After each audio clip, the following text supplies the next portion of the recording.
आ जाओ इधर आप तो। प्लीज बाबूलाल जी बोलिए। माननीय सभापति महोदय जी,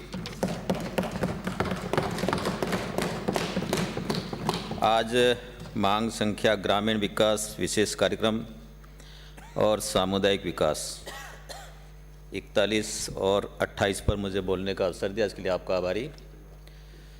सभापति महोदय जी, हमारे उनियारा से आने वाले माननीय सदस्य ने ठीक ही कहा था कि पंचायती राज की नींव राजस्थान से रखी थी और उस समय एक अच्छी कल्पना थी कि गांव का विकास गांव के लोग ही करें तो ज़्यादा अच्छा होगा।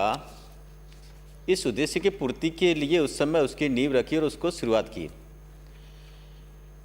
ग्रामीण विकास में 3 प्रकार की व्यवस्था की गई। 3 टायर व्यवस्था, सरपंच, प्रधान और जिला प्रमुख। पंचायत के ग्राम पंचायत के चुनाव, पंचायत समिति के चुनाव और जिला परिषद के चुनाव करके और अपने क्षेत्र की समस्याओं के विषय में चिंता करके उसका निस्तारण करना।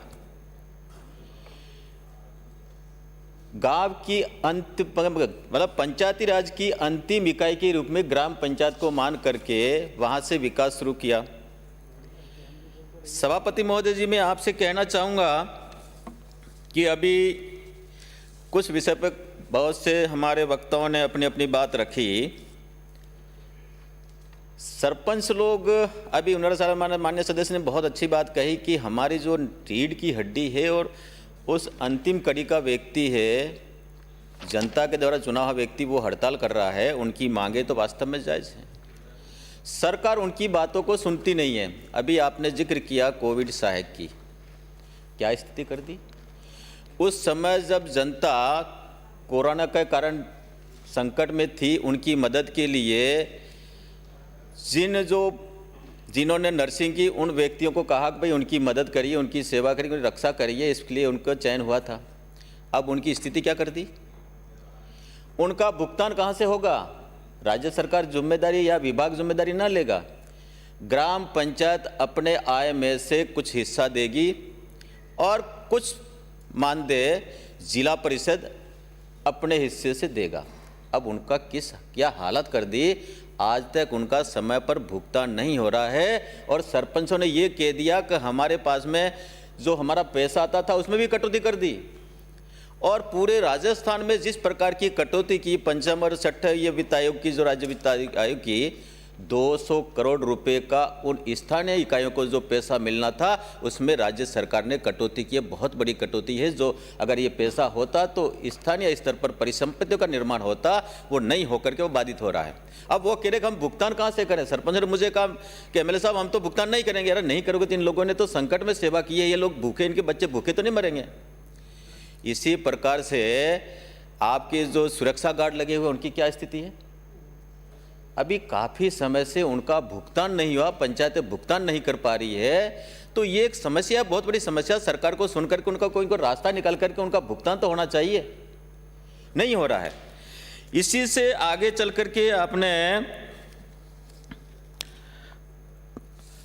कुछ बातें और मैं आपसे कहना चाहूँगा कि हमारे यहाँ पर नरेगा, अब बहुत सत्ता पक्ष के सदस्य ने कहा कि ये हमारी एक जीवनदायिनी एक योजना है और गांव के व्यक्ति को, गरीब व्यक्ति को मदद करने की योजना है। हमने भी उस समय अपना मेजे थपथपाई थी, बहुत अच्छी योजना थी।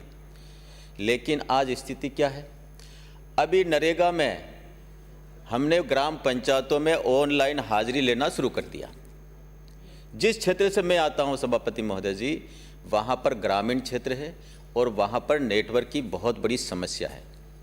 और बहुत बड़ी समस्या है तो मजदूर तो वहाँ पर है, लेकिन उनकी हाजिरी ऑनलाइन होती नहीं है। नहीं होती तो वो श्रमिक जाएगा कहाँ। क्या उस हाजिरी को आप मानेंगे कि नहीं मानेंगे। आप ऑफलाइन नहीं माना उसको। अब ये बहुत बड़ी समस्या है। और उसी के बाद में अब स्थिति क्या है, आपने 60-40 का रेशो कर रखा है। श्रम भाग में आपने 60% करा है और मटेरियल में आपने 40% कर रखा है। उसकी क्या दुर्दशा है। 2-2 साल तक मटेरियल भाग का भुगतान नहीं हो रहा है। ट्रैक्टर वाले, मेट, कारीगर और जो सामान देने वाला उनके पीछे पीछे घूमता कि भैया मेरा भुगतान कर, उसका सीमेंट का वो कर नहीं पाता है, तो उनके प्रति अविश्वास पैदा होता है। सभापति महोदय जी, आगे चल करके आपने जिला परिषद में जितनी भी स्वीकृति जारी होती थी पहले, उस समय जब प्रस्ताव आता तो आने के बाद में उनकी प्रशासनिक स्वीकृति जारी हो जाती थी। आज क्या स्थिति है? सरकार ने अगर कोई दिशा निर्देश दिए हैं कि कोई कानून बना करके कहा है कि भाई इसको रोकिए, ये कहा कि आपकी ज़मीन के दस्तावेज पहले लाओगे तभी हम प्रशासनिक स्वीकृति जारी करेंगे। हमारे एमएलएडी के हम स्वीकृति के लिए कागज़ भेजते हैं, अनुशंसा भेजते हैं, और वो महीनों तक उनके पास इसके लिए पड़ी रहती है कि ज़मीन के दस्तावेज नहीं है।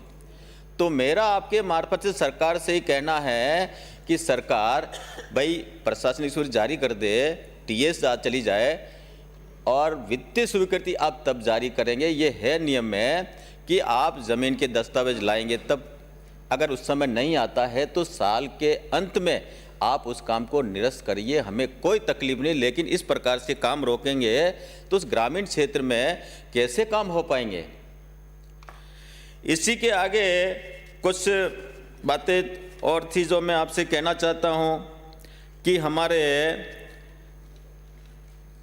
ग्रामीण क्षेत्र में एनीकट है, बांध है, उनकी 3-4 श्रेणियां बना रखी हैं। एक बांध तो जो छोटा है, जो सबसे छोटा है, वो ग्राम पंचायत को उसका मालिकाना हक दे रखा है।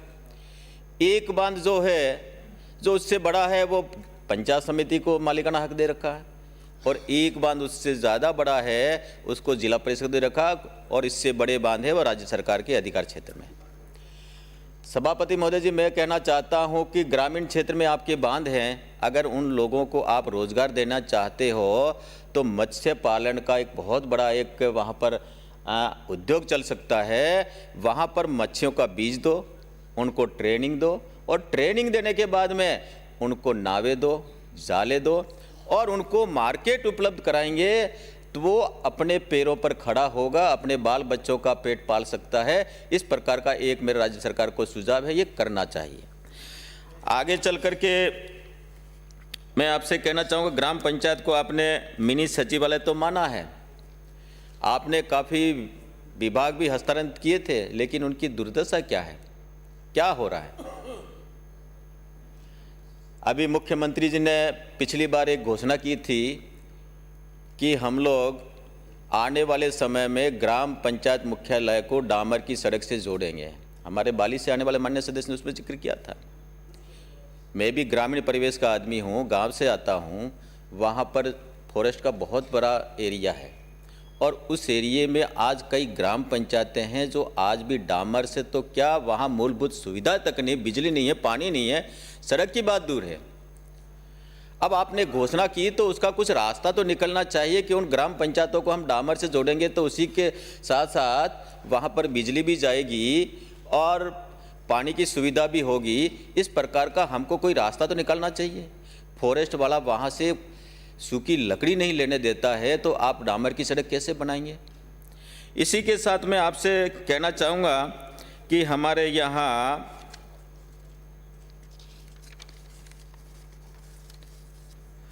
श्रमिक कार्ड की बात है। आपने कहा कि हम 100 दिन का रोजगार जिसने पूरा किया है उसको श्रमिक कार्ड देंगे और उसके साथ में कई सारी सरकारी योजना से उस परिवार को हम लाभान्वित करेंगे। अभी शिविर लगे थे, शिविरों में मेरा भी जाना हुआ। मैंने उसने पूछा कि भाई आपने श्रमिक कार्ड कितने बनाए हैं? तो कहीं 5 आते हैं, कहीं 10 आते हैं। जब मैंने गहराई तक जानकारी चाही तो वहाँ पर जो कार्मिक लगा है वो न चाहता है कि कोई भी एक व्यक्ति 100 दिन पूरा करे। अगर वो 100 दिन पूरा आता तो बीच में रोक करके उसके परिवार का किसी का दूसरे का नाम लिखता ताकि श्रमिक कार्ड हमको नहीं बनाना पड़े। आप उनको पाबंद क्यों नहीं करते हो कि एक परिवार का व्यक्ति उस पर ज़्यादा से ज़्यादा जोर लगाओ जिसके कारण से उस गरीब आदमी को सरकारी योजना का कई लाभ मिलेगा, उसमें कई प्रकार की सुविधाएं हैं। और उस परिवार के व्यक्ति की डेथ होती तो सरकार उसके लिए मुआवजा तक देती है। ये सारी व्यवस्थाएं हैं तो ये करते क्यों नहीं है? अभी हमारे यहाँ ये गुरु गोरवलकर की जिक्र पाली से आने वाले माननीय सदस्य की थी। एक योजना अभी पिछले साल ही लॉन्च की थी और बहुत अच्छी स्कीम थी कि गुरु गोलवलकर योजना के अंदर गांव का आदमी अगर वो मदद करना चाहता है और अपने पैसा इकट्ठा करके कोई काम करना चाहता तो अपनी परिसंपत्तियां बना सकता था। कोई संस्था अगर उसमें अपना अंशदान दे करके परिसंपत्तियां निर्माण करना चाहती तो वो कर सकते थे। एमएलए, एमपी और कोई भी लोग उसमें अंशदान करके अपना काम करा सकते थे, आसानी से होता था और बस अपना जनता की भी सहभागीदारी होती थी और काम आसानी से होते थे। अभी जनजाति विभाग में एक योजना लॉन्च की कि 30% तो जन सहभागीदारी से, चाहे उसमें जनता इकट्ठा कर सकती, कोई संस्था भी कर सकती, कोई दानदाता भी कर सकता है, उसमें एमएलए, एमपी भी अपना हिस्सा दे करके और उसके बाद में 70% जनजाति विभाग देगा। हमने सोचा, मैंने भी कि भाई मेरे एरिया में मैं ज़्यादा से ज़्यादा काम कराऊंगा। मैंने कहा भाई देखो एमएलएडी का 30% मैं दूंगा और 70% वो आएगा तो मैं ज़्यादा से ज़्यादा काम करा पाएंगे। इस प्रकार से हमने प्रस्ताव बना के भेजे और अभी बाद में पता लगा तो उस योजना में पैसा ही नहीं है। तो इस प्रकार की योजना का लाभ क्या होगा? केवल वो योजना कागज़ों में ही रहेगी कि क्या होगा? अब हमको पता ही नहीं वो पैसा कहाँ है, कहाँ गया, पता नहीं। तो मंत्री जी से मैंने बात की, मंत्री जी ठीक है, उनको कहा, मैंने कहा यार ये क्या हुआ? तो कभी ऐसा पैसा है ही नहीं, तो फिर योजना का मतलब क्या था? इस प्रकार काफ़ी योजना जो है जिनके विषय में हम प्रधानमंत्री आवास योजना, अब उसमें काफ़ी बातें मैं ज़्यादा उस पुनरावृत्ति तो नहीं करूँगा, लेकिन एक बात मैं कहना चाहता हूँ। प्रधानमंत्री आवास योजना, पहले इंदिरा आवास बनते थे, लोगों के पैसे आधे तो उनके पास जाते थे, आधे लोग खा जाते थे, मकान भी नहीं बनता था और पैसे भी खत्म हो जाते थे, व्यक्ति वहीं का नहीं रहता था। लेकिन प्रधानमंत्री जी की एक कल्पना थी कि मकान उनका बनना चाहिए, पूरा का पूरा पैसा उसकी जेब में जाए। ये कल्पना करके उन्होंने कहा ऑनलाइन भुगतान होगा और उसी डिग्री पर जाकर जहां आप मकान बनाना चाहते हो वहीं से आपका फ़ोटो खींच करके ऑनलाइन करना पड़ेगा। दूसरी बार अगर दाएं बाएं जा करके फ़ोटो खिंचाओगे तो आपका ऑनलाइन नहीं होगा। ये एक प्रामाणिकता के साथ में उस ईमानदार व्यक्ति का काम। माननीय सदस्य समाप्त करें, आप समाप्त करें। उसी में एक विषय में इसलिए कहना चाहता हूं कि उसमें क्या होता है कि भाई 1,50,000 का मकान है, उसमें एक किस्त नरेगा से उनको मस्टोल भर के देनी है। उसमें सचिव क्या करते? मस्टोल भरते नहीं है और नहीं भरने के कारण उस व्यक्ति को जो अंतिम किस्त में भुगतान होता है, ऐसे एक नहीं अनेकों व्यक्तियों का वो खाता बंद हो गया और वो भुगतान नहीं होने के कारण वो व्यक्ति अपने पंचायत समिति के और ग्राम पंचायत के चक्कर लगाता कि मेरा इतना भुगतान नहीं हुआ। तो इसको भी सरकार को देख करके कुछ रास्ता निकालना चाहिए। सभापति महोदय जी, मुझे समाप्त करें, आप समाप्त करें। आपने मुझे समय दिया, इसके लिए तो आपका आभारी हूँ। जय भारत, धन्यवाद। श्री मदन प्रजापत।